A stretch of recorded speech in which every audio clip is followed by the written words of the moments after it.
मेरा नाम है हरिया, मैं काम करता हूँ बहुत बढ़िया, खाता हूँ खाना और रोज गाता हूँ गाना। अरे यार, आज तो बहुत देर हो गई। इस खतरनाक जंगल को देखकर तो मेरे हाथ पैर ठंडे हो गए हैं। अगर मैं वक्त पर गांव नहीं पहुंचा तो मालिक बहुत नाराज हो जाएंगे। तभी हरिया को एक आवाज सुनाई देती है। सुनिए हरु जी। अरे, ये आवाज किसने दी?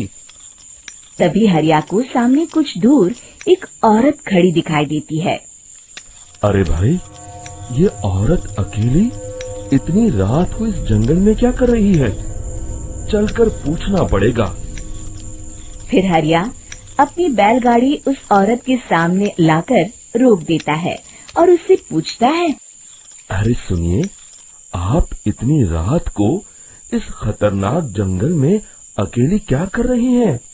तभी वो औरत मीठी आवाज में कहती है, अरे हरु जी, आप आ गए।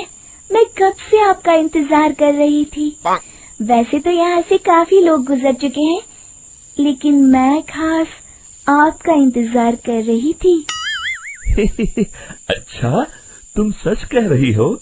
मुझे तो यकीन नहीं हो रहा है। वो क्या है ना, आज तक किसी ने मुझसे इतने प्यार से बात नहीं की। हाँ हाँ हरु जी, मैं सच कह रही हूँ। अब देर मत करिए और जल्दी से मुझे मेरे घर तक छोड़ दीजिए। हाँ हाँ, कौन सी बड़ी बात है, अभी छोड़ देता हूँ। आप मेरे पीछे बैलगाड़ी में बैठ जाइए और मुझे रास्ता बताते चलिए। फिर वो औरत हरिया की बैलगाड़ी में बैठ जाती है और हरिया बैलगाड़ी हाँकता हुआ आगे चल पड़ता है। फिर उस औरत के बताए हुए रास्ते पर चलते चलते हरिया बैलगाड़ी लेकर एक काली गुफा के आगे आकर रुक जाता है। हरिया उस औरत से पूछता है, हाँ देवी जी, आपका घर कहाँ है? यहाँ तो एक गुफा के अलावा और कुछ नहीं है। तभी अचानक वो औरत हवा में उड़ने लगती है। देखते ही देखते उसका सुंदर रूप एक डरावनी चुड़ैल में बदल जाता है और वो जोर जोर से हंसती है। अरे तू तो एक नंबर का बेवकूफ निकला। तू तो बड़ी आसानी से मेरी बातों में आ गया। अरे मर गया रे, ये तो एक चुड़ैल है। हे भगवान बचा ले, ये तो बड़ी डरावनी दिखाई दे रही है।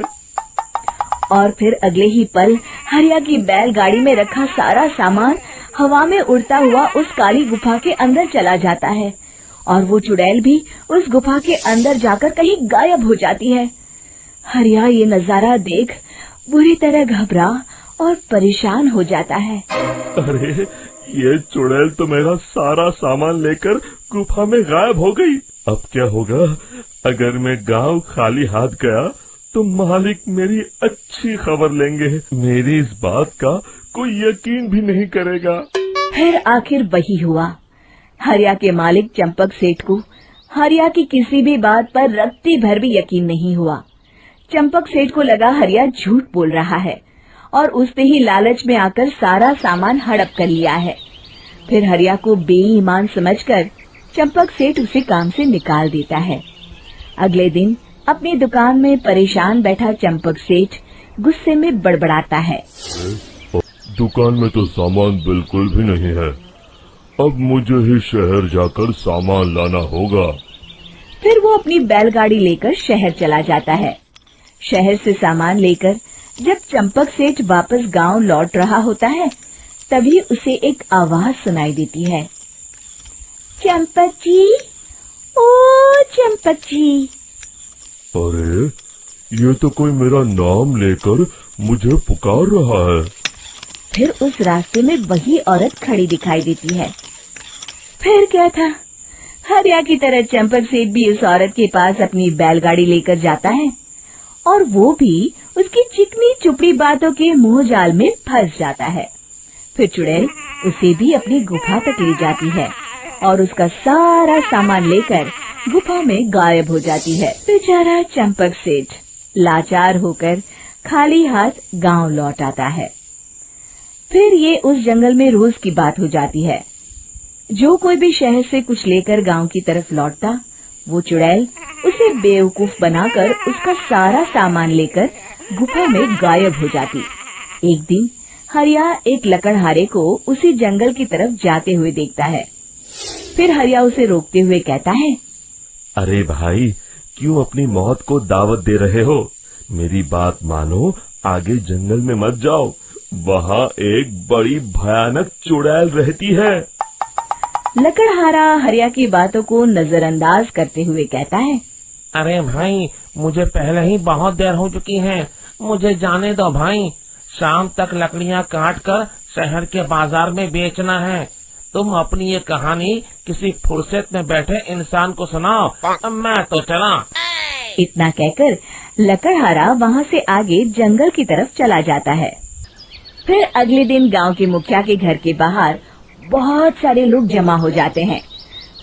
तभी हाथ में कुल्हाड़ी लिए खड़ा लकड़हारा कहता है, अरे मुखिया जी, अब आप ही हमें बचाइए उस जंगल वाली चुड़ैल से। हमारा सारा काम तो शहर से ही होता है। अरे मुखिया जी, उस चुड़ैल की वजह से तो मैं पूरी तरह बर्बाद हो गया हूँ। हम सबको मिलकर उस चुड़ैल का कोई इलाज करना पड़ेगा। तभी भीड़ में खड़ा वीरा कहता है, आप लोग चिंता मत करिए, कल से वो चुड़ैल किसी को नहीं लूट पाएगी। मेरे पास एक बहुत अच्छी तरकीब है। तभी चंपक सेठ उसका मजाक उड़ाते हुए कहता है, अरे तेरा नाम वीरा है तो क्या हुआ? तूने अभी उस चुड़ैल को देखा नहीं है?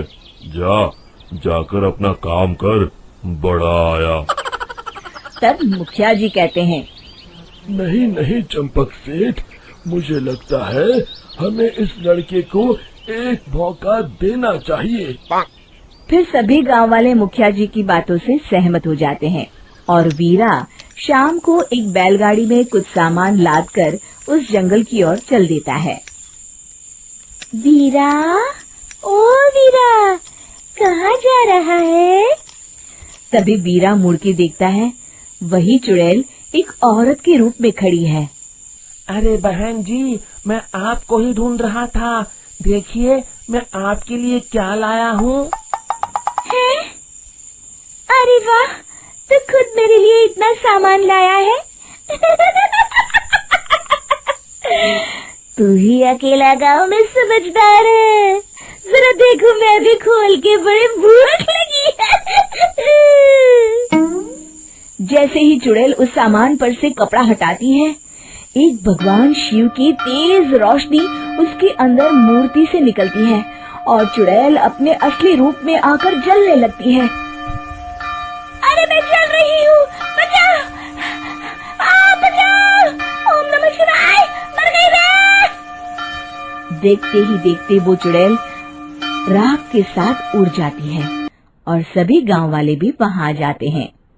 शिक्षा बुराई पे सदा अच्छाई की ही जीत होती है।